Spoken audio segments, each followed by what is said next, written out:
How to change your eye color in Roblox. First of all, you need to make sure you have a Roblox account and are logged in.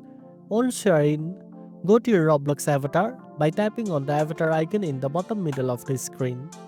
This is where you will be able to change your character's appearance, including the eye color. Look for the source button in the top right corner of the screen and tap on it. Search for the eye color, and here you will find different eye options that you can choose from.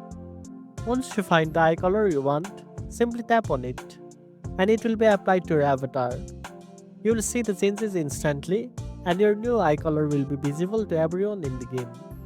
If you don't find the one you are looking for, you can always search for more. There are both free and paid options available to help you customize your look even more. And that's it. Now you know how to change eye color in Roblox. If you found this video helpful, don't forget to like, share and subscribe for more tech tips. Thanks for watching, and I'll see you in the next one.